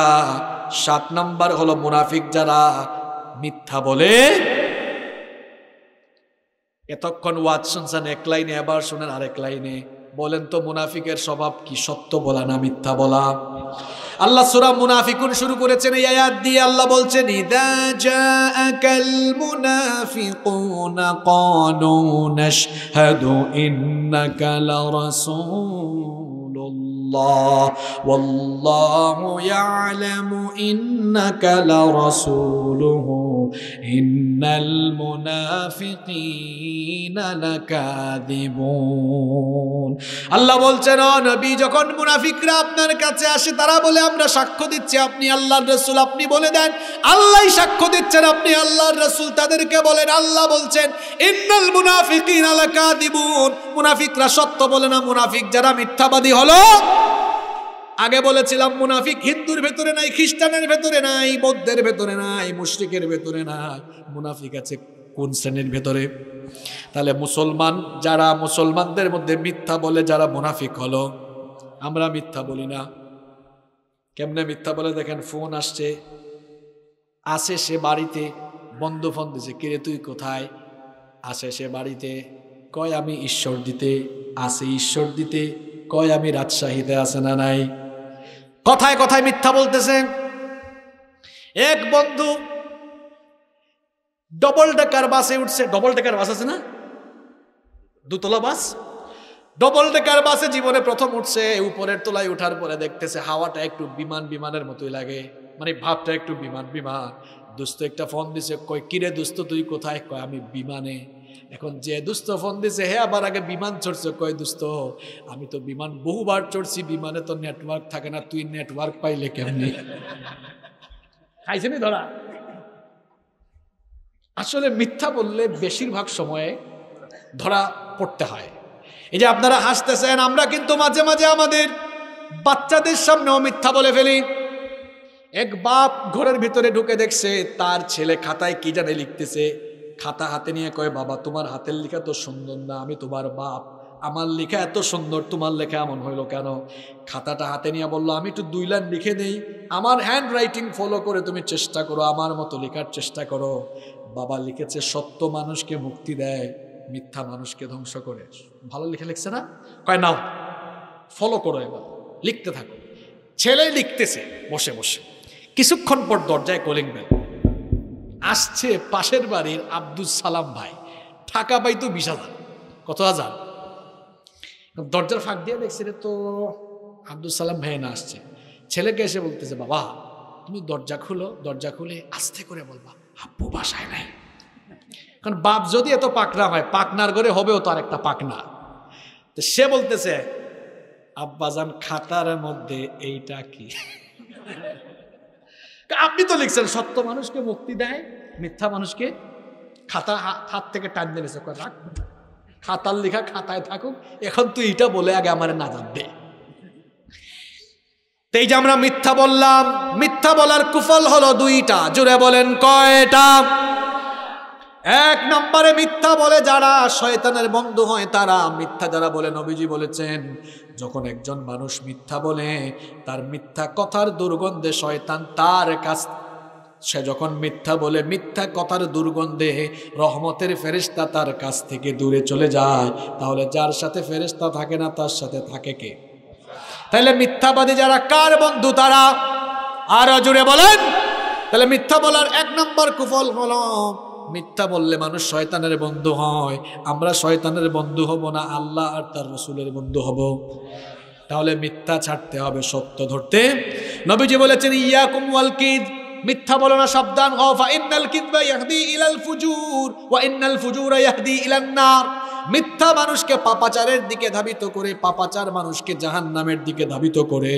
অন্য হাদিসে নবীজি বলেছেন মুনাফিকের অনেকগুলো আলামত আছে, 3টা আলামতের কথা বলেছেন। অন্য হাদিসে 4টা বলেছেন। এর মধ্যে একটা হলো ইদা হাদ্দাসা কাযাবা, যখন সে কথা বলে কথায় কথায় মিথ্যা বলে। তাহলে মিথ্যা বলে যারা মুমিন হলো তারা নাকি? তাহলে কি তারা? মুনাফিক যারা জান্নাতে যাবে না জাহান্নামেও নাই? উত্তর সঠিকভাবে দেন। মুনাফিক যারা, এই তো জাহান্নামের সর্বনিম্ন স্তরে যাবে তারা। জাহান্নামে যেতে চাই কে কে হাত তোলেন? তাহলে সবাই আমরা জাহান্নাম থেকে বাঁচতে চাই। আজ থেকে সত্য বলবো না মিথ্যা বলবো? আরো জোরে। কারা কারা এখন থেকে জীবন গেলেও সত্য বলবেন, মিথ্যার বলবেন না? হাত তোলেন। মাশাআল্লাহ, আল্লাহ হাতগুলো কবুল করেন। কষ্ট হচ্ছে না? এই তো আর 10 মিনিটের মধ্যে আমরা শেষ করব, কষ্ট হবে? এরপরে 7টা বলে ফেলছি, বাকিগুলো খুব ছোট ছোট। মুনাফিকের 8 নম্বর খাসলত হলো মুনাফিক ওয়াদা করলে ওয়াদা রাখে না, ওয়াদা ভঙ্গ করে। টাকা নিছে এক ভাইয়ের থেকে হাওলাত 30,000 টাকা, বলছে ভাই আগামী মাসে দিয়ে দিব। কত মাস চলে যায় তার কোনো দেখা না। আপনাদেরকে নিয়ে কি ওয়াজ করতাম, আমার সাথে এমন বহু ঘটনা ঘটছে। টাকা নিছে, সামনে পড়ছে, এখন আমারে দেখলে উল্টা দিকে দৌড় মারে। এরকম আসেনি? এই যে আপনি ওয়াদা দিলেন, ওয়াদা রক্ষা করলেন না। ওয়াদা রক্ষা করে না যারা, কি তারা? মুনাফিক। তারা মুনাফিক যারা কোথায় যাবে তারা? আপনি পারেন নাই, কি হয়েছে ভাই আসেন, এসে বলেন ভাই আজকে তো দেওয়ার কথা ছিল আমি পারি নাই, আমাকে আরো কয়েকটা দিন সময় দেন। কোনো অসুবিধা আছে? ওয়াদা করে কিন্তু ওয়াদা রাখে না। নির্বাচনের সময় তো অনেক মানুষ ওয়াদা করে এটা করবো ওইটা করবো, পরে আর কিচ্ছু করে ওয়াদা পালন করে না যারা, মুনাফিক হয়ে যায় তারা। নবীজি বলেছেন লা দীনা লিমান লা আহদা লাহু, যার মধ্যে ওয়াদা পালনের অভ্যাস নাই তার মধ্যে ঈমান। আমাদের পূর্বসূরীরা ওয়াদা পালনের ব্যাপারে কতটা সচেষ্ট ছিলেন একটা ঘটনা আমার মনে পড়লো। ঘটনাটা বলবো নাকি বাদ দিব? ওমর রাদিয়াল্লাহু আনহু যখন খলিফা, ওমর রাদিয়াল্লাহু আনহুর আদালতে একবার এক মামলা দায়ের হলো।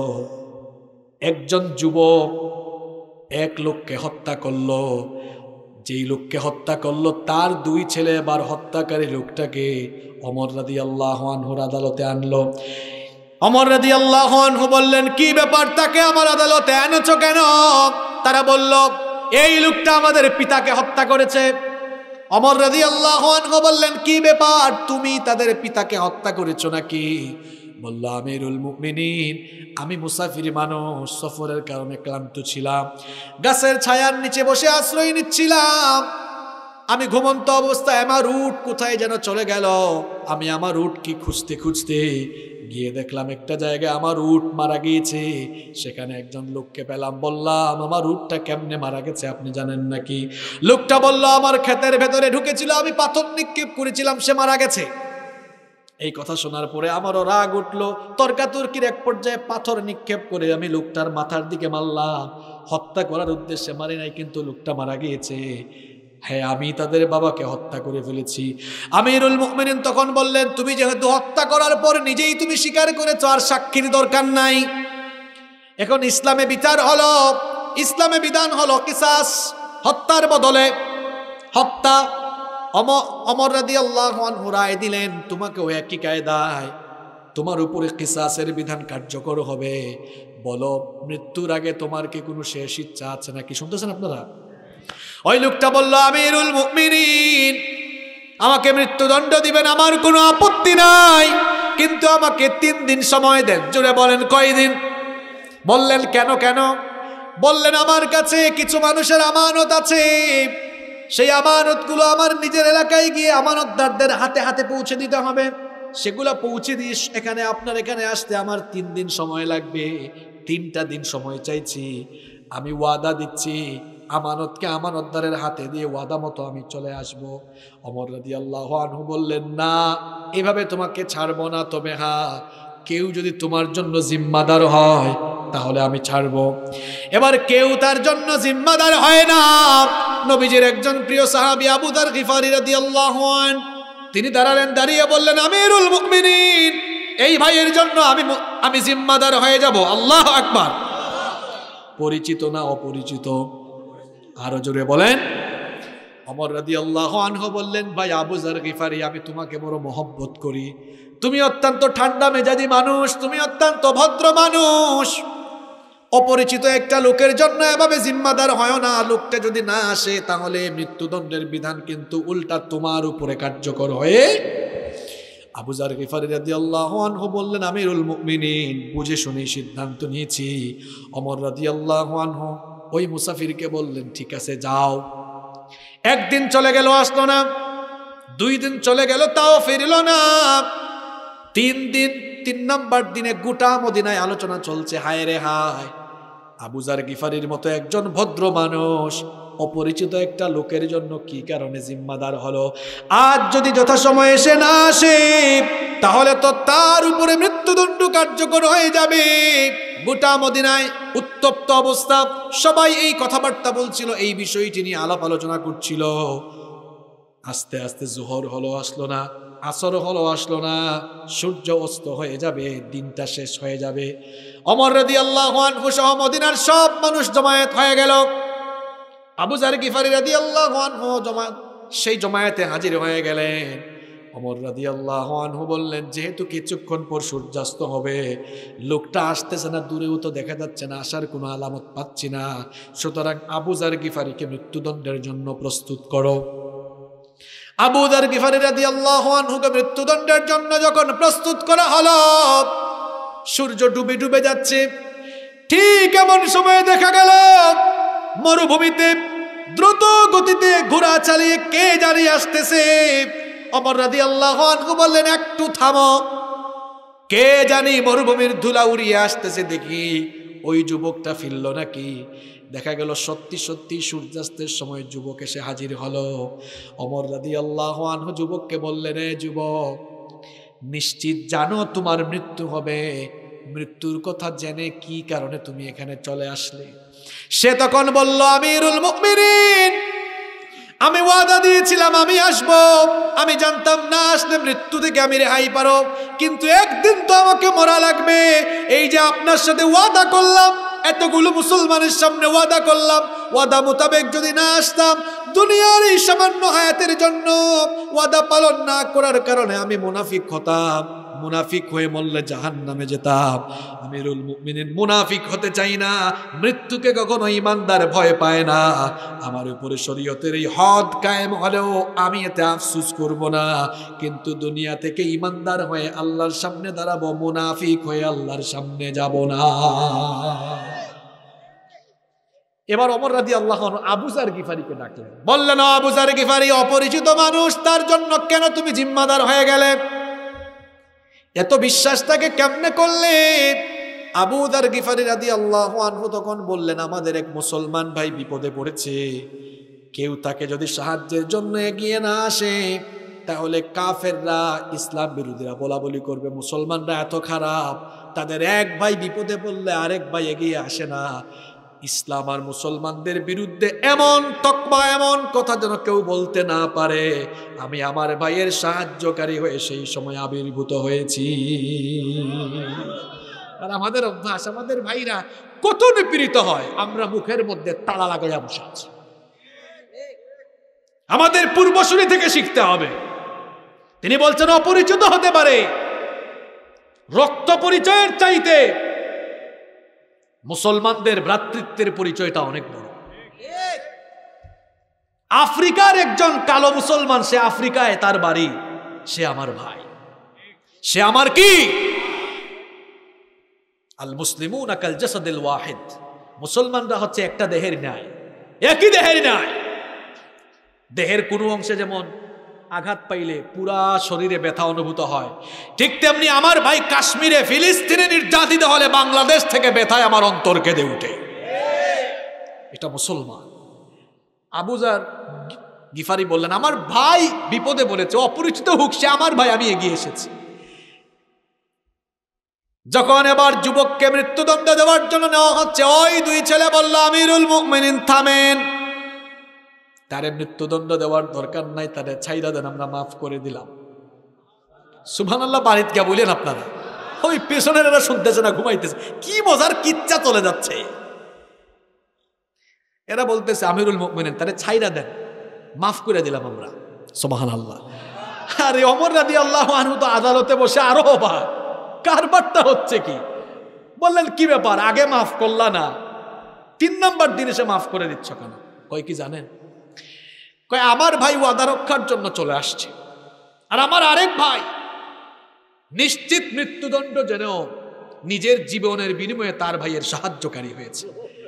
আমি তার ভাই, ভুল করেছে, আমার ভাই ভুল করে ফেলেছে, আমি যদি একটু দয়া না দেখাই, কাফেররা বলবে মুসলমান মুসলমানকে দয়া করে না, কাফেরদেরকে এই কথা বলার সুযোগও দিব না, আমার ভাইকে আল্লাহর ওয়াস্তে মাফ করে দিলাম। এই চরিত্রটা যদি আমরা নিজেদের মধ্যে নিয়ে আসতে পারতাম, আমাদের মধ্যে হৃদ্যতার বন্ধন আরো মজবুত হয়ে যেত। আল্লাহ আমাদের অন্তরের সকল কলুষতা তুমি দূর করে দাও। আল্লাহ আমাদের হৃদ্যতার বন্ধনকে তুমি আরো মজবুত করে দাও। জীবন চলে যাবে, মুসলমান ওয়াদা কখনো খেলাফ করতে পারে, আমরা ওয়াদার খেলাফকারী হব না ইনশাআল্লাহ। নাম্বার 9, কষ্ট হচ্ছে ভাইরা, 9 নাম্বার, মুনাফিক যারা আমানতের খেয়ানতকারী হলো তারা, নবীজি বলেছেন, লা ঈমানা লিমান লা আমানাতা লাহু, যার মধ্যে আমানতদারিতা নাই তার মধ্যে ঈমান নাই। মুনাফিকের অনেকগুলো খাসলত রয়েছে, তার মধ্যে নবীজি বলেন একটা খাসলত হলো ওয়া ইদা তুমিনা খানা, তার কাছে আমানত রাখা হলে আমানতের খেয়ানত করে। আমানতটা কথার আমানত হতে পারে, শরীরের আমানত হতে পারে, জানমালের আমানত হতে পারে, দায়িত্বের আমানত হতে। কথার আমানত কেন বললাম? এই যে 1 ঘন্টা বসে বয়ান করছি, এখানে কুরআন হাদিসের বাহিরে কথা বললে সেটা হবে আমানতের খেয়ানত। আবার এই শরীরটা দিয়েছেন কে? জান দিয়েছেন কি? মাল দিয়েছেন কি? তাহলে জান মাল আল্লাহ আমাদের কাছে আমানত রেখেছেন, আমরা যদি জান মাল আল্লাহর প্রতি বিনিয়োগ না করি, খেয়ানত হবে কার সাথে? প্রত্যেকটি দায়িত্ব আমানত। রাষ্ট্র পরিচালনার দায়িত্ব এটাও আমানত। সেখানে যদি রাষ্ট্র পরিচালনা করতে গিয়ে জনগণের সম্পদকে কেউ নিজের সম্পদ বানায় ভোগ করে, সেটাও আমানতের।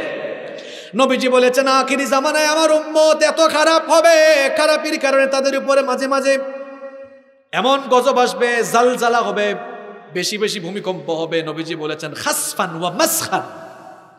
নবীজি বলেছেন ঘন ঘন ঘূর্ণিঝড় হবে, ঘন ঘন হঠাৎ হঠাৎ দাবানল ছড়িয়ে পড়বে, আগুন লেগে যাবে, অগ্নিকাণ্ড, ঘূর্ণিঝড় বাড়বে। কিছু কিছু আমল আছে, এগুলো যখন মানুষ শুরু করবে সেগুলোর কারণে গজবে নিপতিত হবে। এক নাম্বার হলো ইদা কানাল মাগনামু দুয়ালা। নবীজি বললেন রাষ্ট্রের সম্পদকে যখন নিজের সম্পদ বানায়া মানুষ ভোগ করবে, গজব দিবেন কে? রাষ্ট্রের সম্পদ আমরা অনেক সময় নিজের সম্পদ এমন ভাবে বানাই, আহারে হায় রে হায়, দুঃখের কথা কারে বলবো। আমরা তো খাটের নিচে জুতা রাখি, আর কিছু কিছু লোক জনগণের দায়িত্ব পাইয়া জনগণের তেল লুকাইয়া খাটের নিচে রাখে। ওই দিন এক জায়গায় মাহফিলে গেছে, করোনার সময় আমাদের এলাকার এরকম কিছু চোরেরা খাটের নিচে শুধু রাখে নাই না সভাপতি সাহেব, রাখছে কোথায়? আমি তো নতুন তথ্য পাইছি।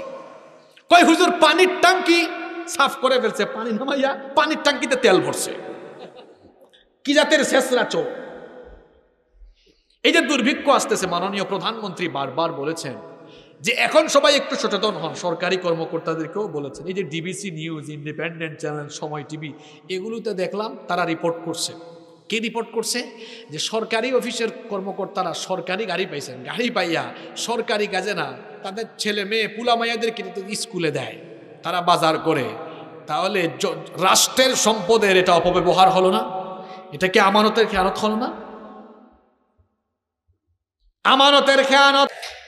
জনগণের কল্যাণমুখী নয়, ঘুষখোর, সুদখোর, চাঁদাবাজ, টেন্ডারবাজ যখন জনগণের প্রতিনিধিত্ব করে, জনগণের কল্যাণ করে না, জনগণের সঙ্গে খেয়ানত করে। এই জন্য চরিত্রবান মানুষকে সেই জায়গায় বসাতে হয়। দেখেন তো ওমর রাদিয়াল্লাহু আনহুর সময়ের একটা ঘটনা বলি, কান লাগান। ওমর রাদিয়াল্লাহু আনহু ঘরের ভেতরে মোমবাতি জ্বালাইয়া কাজ করতেছেন। বলেন তো সেই যুগে কি এমন ইলেকট্রিক্যাল লাইট ছিল নাকি? আরো জোরে বলেন। ঘরের ভেতরে মোমবাতি জ্বালাইয়া কাজ করতেছেন, হঠাৎ করে তার কিছু আত্মীয় স্বজন ঘরের সামনে থাকা মোমবাতি ফু দিয়ে নিভালেন, নতুন আরেকটি মোমবাতিতে আগুন জ্বালালেন। তারপরে বললেন আসো। এরা ভেতরে ঢুকে কৌতূহল চেপে রাখতে না পেরে জিজ্ঞেস করলো, আমিরুল মুমিনিন, আপনার সামনেই তো একটা মোমবাতিতে আগুন জ্বালানো ছিল, কেন সেটা ফু দিয়া নিভাইয়া দিলেন? নতুন করে কেন আরেকটা মোমবাতি জ্বালালেন? তিনি বললেন, শোনো, তোমরা আসার আগে রাষ্ট্রের টাকায় কিনা মোমবাতির আলো জ্বালিয়ে রাষ্ট্রের অফিসিয়াল কাজ, জনগণের কাজ করছিলাম। তোমরা যখন দরজায় এসে অনুমতি চাইলে চিন্তা করলাম তোমরা আমার আত্মীয় স্বজন, রাষ্ট্রের টাকায়, জনগণের টাকায় কেনা মোমবাতির আলো জ্বালায়া এখন যদি আমি তোমাদের সঙ্গে কথা বলি তাহলে জনগণের সঙ্গে বেঈমানি হবে, রাষ্ট্রের সম্পদ নষ্ট হবে, আমানতের খেয়ানত হবে, আমার আল্লাহর কাছেও জবাব দেওয়া লাগবে। এই জন্য আমি রাষ্ট্রের টাকায় কেনা মোমবাতির আগুন ফু দিয়ে নিভাইয়া দিয়া নিজের টাকায় কেনা মোমবাতির আগুন জ্বালায়া তোমাদের সাথে কথা বলছি। কেন এমন সমাজ হবে না বলেন? কারণ সেই সমাজে কোরআন মসজিদেও ছিল, সমাজেও এখনো নাই। কে বলছে আপনার এখন মসজিদে, সমাজে? সেই সময় আর এই সময় পার্থক্য বুঝায়। নবীজির সময়ে মসজিদের ইমামতি করেছেন কে? কয়েকজন নিয়ে, বাকিরা কোথায় বলেন? জুড়ে বলতে হবে, নবীজির সময়ে মসজিদে ইমামতি করেছেন কে? আরে বলতে পারেন না আপনারা, নবীরে পিছনে থেকে সামনে কে যাবে? এত সাহস কার? তাহলে নবীজির সময়ে মসজিদে ইমাম ছিলেন কে? সমাজের ইমাম ছিল কে? যদি আবু জেহেল থাকতো, নবীজির সাথে আবু জেহেলের ঝামেলা হইতো, আবু জেহেল বলতো, ভাতিজাবুকে আসো, খাবাগরের খতিব বানাইলাম, তোমার সব ফ্যাসিলিটি দিলাম, কোনো বিভেদার। নবীজি বললেন, না চাচা, আপনার মতো না, মসজিদও চলবে আল্লাহর কিতাব দিয়ে, সমাজও চলবে আল্লাহর কিতাব দিয়ে। এই জন্য তো আবু জেহেলের সাথে নবীজি টক্কর লেগে গেল। আর আমরা এখন কি করেছি? কোরআন মসজিদে রাখছি, সমাজে আমরা নিজেরা আইন বানায় চালাচ্ছি, নিজেরাই আইন বানাই, নিজেরাই আবার এটাকে সংশোধন করি। এই পর্যন্ত 17 বার আমরা সংশোধনই করছি, যার যার ইচ্ছা মতো, মানে যে যার ইচ্ছা মতো যার যেভাবে ভালো লাগে সংশোধন করে। কোরআন 1500 বছর আগে নাজিল হইয়া সংশোধন হয়েছে মনে হয় 1000 বার। হ্যাঁ, আরো জোরে বলেন।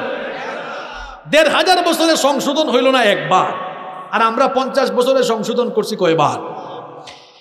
ও পাবনার মুসলমানেরা, নিজেদের স্বার্থে যেটা বারবার সংবিধান, যেটা বারবার সংশোধন হয়, সংযোজন হয়, সেটা কখনো মানুষের কল্যাণকামী হতে পারে না, বরং যেটা চূড়ান্ত ফিক্সড ওইটাই মানুষকে শান্তি দিতে পারে। কোন দিন বুঝবো আমরা? নবীজির সময় মসজিদের ইমাম যে, এটা আমি বলবো না, আপনাদের কিটা বলাবো, মসজিদের ইমাম যে, বলছি বুঝছি পাবনার মানুষ ভয় পান আপনারা না? এই পাবনাকে বলা হয় ইসলামের ঘাঁটি, আর সেখানেই বুঝি এত ভয়ভীতি।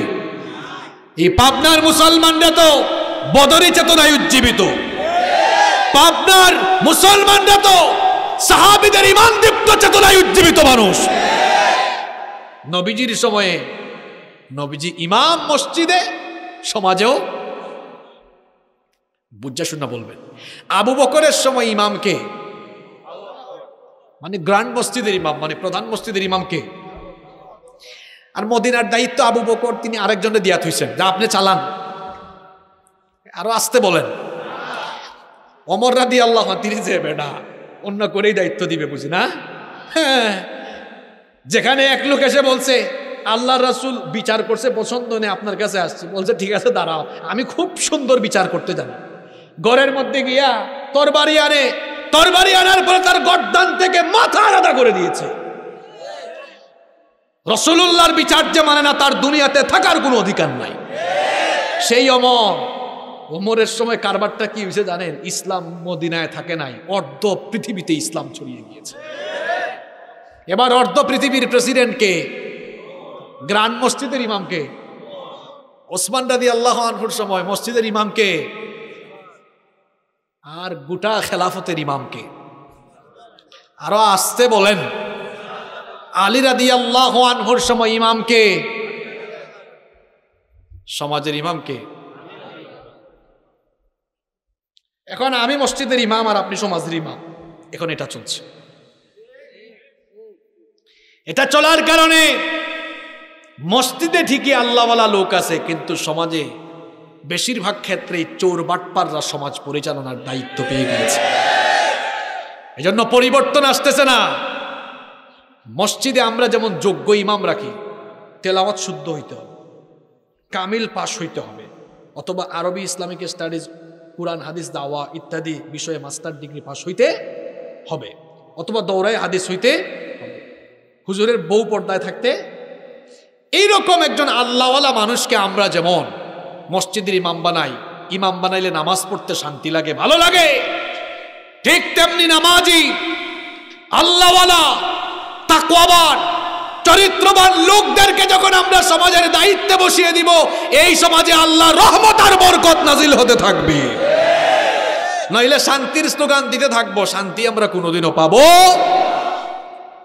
এজন্য কোরআনকে আমরা মসজিদেও রাখবো, সমাজেও।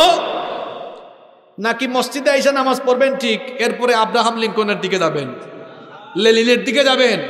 কি কায়দা করে সারা জীবন করছে আব্রাহাম লিঙ্কন আর লেনিন। আমি আমাদের দেশের কারো নাম বলে নাই, বললে তো অসুবিধা, আমি বলছি আরেক বেটার নাম, এটা আমাদের দেশেরও। এরপরে আবার কায়দা করছে, মরার পরে কয় বিসমিল্লাহি আলা মিল্লাতি। অর্থ কি? কয় আল্লাহর নামে রসুলের দলে।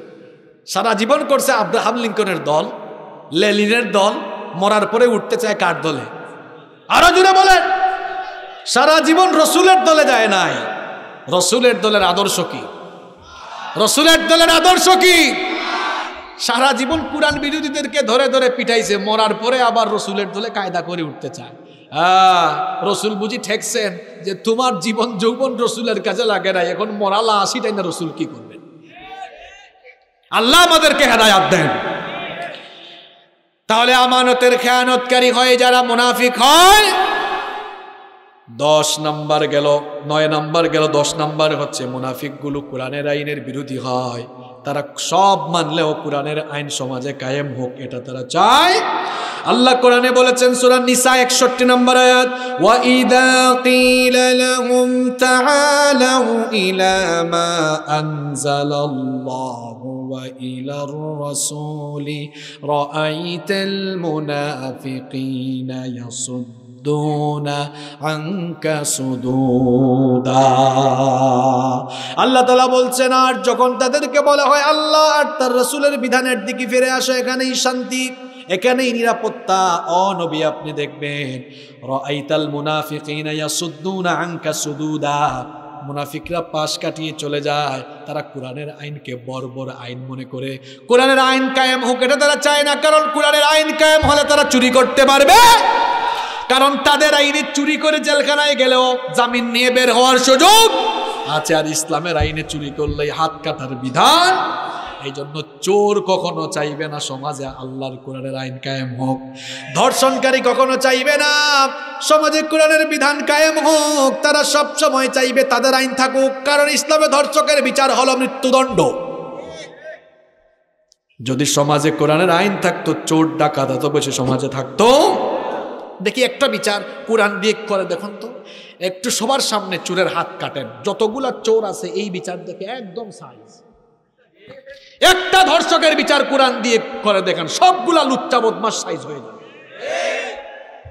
এখন যারা নিজেরাই অন্ধকার রাতে ওই পল্লীতে যায়, তারা কি কোনোদিন কোরআনের আইন চাইবে?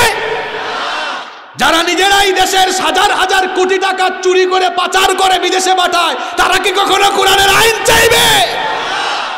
চোর কখনো কোরআনের আইন চাইবে না, ডাকাত কখনো কোরআনের আইন চাইবে না, সন্ত্রাসী কখনো কোরআনের আইন চাইবে না। মুমিনরা কেবল কোরআনের আইন চায়। দেশে চুরি ডাকাতি কমতেছে না বাড়তেছে? হায় রে বাপ রে বাপ, চোরও দেখছি জামিন নিয়ে বের হয়, কি নাই নাকি? জামিন নিয়ে আরো প্রমোশন হয়, ডাকাই তুইয়া তারপরে আবার ঢুকে। কত পাড়া বানাইছে। এ সকল চোররা কখনো কোরআনের আইন চাইবে না, বরং শান্তি চায় যারা, শৃঙ্খলা চায় যারা, ইনসাফ হোক এটা চায় যারা, কোরআনের আইন তাই যারা। কোরআনের আইন থাকলে নারীরা অশান্তি পেত। দেখেন না, আমরা একটু পর্দার কথা বলি, তারা কি বলে? কয় হুজুরগুলা, এই মোল্লাগুলা নারী প্রগতিতে অন্তরায় হয়ে দাঁড়িয়েছে। শেয়াল সব সময় মুরগির স্বাধীনতাই চায়, শেয়াল সব সময় মুরগির স্বাধীনতা চায়। এই পৃথিবীতে সর্বপ্রথম নারীর সম্মান মর্যাদা প্রতিষ্ঠিত করেছে ইসলাম। নারীদেরকে যখন কন্যা সন্তান জন্ম নিলে জীবিত পুঁতে ফেলা হতো, সেখান থেকে ইসলাম উঠাইয়া তাদেরকে রানীর সিংহাসনে বসিয়েছে। এরা রানীকে চাকরানি বানাইছে, আর ইসলাম রানীকে ইসলাম নারীকে মহারানী রাজরানী বানাইছে। এরা নারীকে ঘর থেকে বের করে চাকরানি বানাইছে। রানীর কাজ চাকরি করা না হুকুম করা, এটাও বুঝতেন না পাবনার মানুষ। হুকুম করা। ইসলাম বলছে নারী তুমি ঘরে থেকে তোমার হাজবেন্ডকে বলো এটা নিয়ে আসো, এটা এমনে করো এমনে করো। ইসলাম বলছে নারী তুমি রানীর মতো থাকো। আর এই সকল শেয়াররা মুরগির স্বাধীনতা চাইয়া এখন তারা নারীকে চাকরানি বানাইছে। তাও ভালো চাকরানি বানায় নাই, 5 স্টার 7 স্টার হোটেলের রিসিপশনে বসাইয়া ভোগ্য পণ্য বানিয়েছে। এরা মুখে মুখে নারী প্রগতির কথা বলে, কলেজ বিশ্ববিদ্যালয়ে তারা নারীদের ওড়না ধরে টানাটানি করেছে। আমরা নারী শিক্ষার বিরুদ্ধে নই, আমরা নারী শিক্ষার পক্ষে। আমাদের বোনরা পড়াশোনা করবে, কলেজে যাবে, বিশ্ববিদ্যালয়ে যাবে। মা বোনরা আসছে নাকি? মা বোনদের উদ্দেশ্যে বলা উচিত কথা। আমার বোনরা যারা কলেজে পড়েন, ইউনিভার্সিটিতে পড়েন, মাশাআল্লাহ, এটা এতক্ষণ ধরে কেন বললেন না? আমার মা বোনদেরকে বলছি, পর্দা করবেন আপনারা। আমার বোনরা যারা ইউনিভার্সিটিতে কলেজে পড়েন, পর্দা করে যাবেন। বোন, আপনারা বেপর্দা হয়ে যাইয়েন না, বেপর্দা হয়ে যাইয়েন না আপনারা। এই চামড়া, এটার জবান কিয়ামতে খুলে দিবেন কে? এখানে আলেমদেরকে সাক্ষ্য রেখে বলছে আল্লাহর কোরআনের আয়াত। কিয়ামতের দিন চামড়া কথা বলবে, তখন এই লোকরা বলবে, জাহান্নামীরা বলবে, ওয়াকালু লিজুলুদিহিম লিমা শাহিদতুম আলাইনা। এ চামড়া, তোমার এত আস্কারা মাস্কারা দিয়ে ডললাম, আমার বোনরা শোনেন, আপনি বলবেন তোমারে এত ডলাডলি করলাম, এত মেকআপ করলাম, শাওয়ার জেল দিয়ে গোসল করলাম, এত ফেস ওয়াশ করলাম, এত ডলার ডললাম, তুমি এখন আমার বিরুদ্ধে কথা বলে নাফরমানিটা কেন করছো? চামড়ার জবান খুলবেন কে? চামড়া বলবে ক্বালু আনতাকানাল্লাহু কুল্লা শাই। চামড়া বলবে যে আল্লাহ সবাইকে বাকশক্তি দিয়েছেন তিনি আজ আমার জবান খুলে দিয়েছেন। আল্লাহু আকবার। আমার বোনরা, এই চামড়া, যে চামড়াটা দেখাচ্ছেন, এই চামড়া আপনার বিরুদ্ধে দাঁড়িয়ে যাবে। খবরদার বোনেরা, বেপরদা হয়ে বেরোয়েন না। আমার মাদেরকে বলছি, মেয়েদেরকে কখনো বেপরদা বানাইয়া ঘর থেকে বের করবেন না। আপনারা নিজেদের বিবিকে, স্ত্রীকে বেপরদা বানাইয়া যাইয়েন না। আচ্ছা বলেন তো ভাইয়েরা, কুরআন হাদিস একটু বাদ দেন, একটু রুচি নিয়ে যদি প্রশ্ন তুলে আটকে যাবেন তো আপনি। আপনার বুকে যদি বেপরদা নিয়ে বের হন, মনে করেন শাড়ি পরাইয়া বের হয়েছেন, মুখ খোলা, শাড়ি পরলে তো পেট পিট এমনি দেখা যায়, তাহলে আপনার বউয়ের শরীরের কিছু অংশ মানুষ দেখতেছে, দেখে অনেকে বলতেছে ওয়াও ভাবিকে হেভি লাগতেছে। বড় ভাই তার ভাবিকে নিয়ে বেরোইছে, এলাকার ছোট ভাই বলতেছে ভাই এটা কে, কোনোদিন দেখলাম না। কয় চিনস না, এটা তোর ভাবি। কয় উফ। আরেকজন কয় ইস। আরেকজন বলতেছে উফ জুস লাগতেছে। এ পাগলা, কার জুস কে খায়?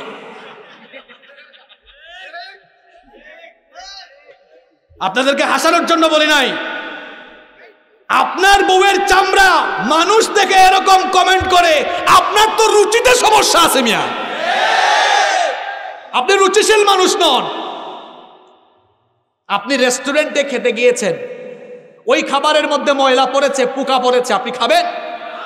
তো আপনার বউয়ের শরীরের দিকে মানুষের নজর যায়, ওই বউকে নিয়ে রাতে একসাথে থাকেন, আপনার তো রুচিতে সমস্যা আছে মিয়া। কুরআন হাদিস দা বহুত ওয়াজ করছি, আপনারা বুঝলেন না। আবার বউয়ের ফটো ফেসবুকে আপলোড মারে, এগুলো আপনাদের পাবনায় অবশ্য নাই। হায় রে হায়, এটা পাবনায় এসে কমন পড়লো কেমনে? যাইতে দিবেন নি আপনারা আমার, না রাস্তায় আটকাই ফেলবেন? কোনো কথা তো বাকি নাই। আচ্ছা ভাইরা বলেন তো, এই এদিকে তাকান, কমন টমন আবার পড়ছেনি। ফেসবুক এটা পাবলিক না পার্সোনাল? ভাই পার্সোনাল কেমনে? ঘুম আসছেনি আপনার? আপনি তো খাওয়াইলেন না আমারে ঠিকঠাক, তখন সেন্স ছিল, এখন কই গেল? ভাই অনেক ভালো মানুষ, সাংবাদিক, ইসলামের পক্ষে কাজ করার তৌফিক দেন আল্লাহ। বউ এখন বলেন ফেসবুক পার্সোনাল না পাবলিক? আর বউ তো ধরা খাইছে। ফেসবুক পাবলিক আর বউ এখন পার্সোনাল জিনিসকে পাবলিক সাইডে আপলোড দেয় কারা? নিজের বউকে জনগণের সম্পদ বানাইছে যারা। বেহায়া, বেশরম, নির্লজ্জ, আত্মসম্মান বোধ বলতে তার মধ্যে কিচ্ছু নাই। আর আমার আপারা কি করেন? যে ফটো আপলোড মারে, যে স্টোরি দেয়, আবার টিকটক বানায়।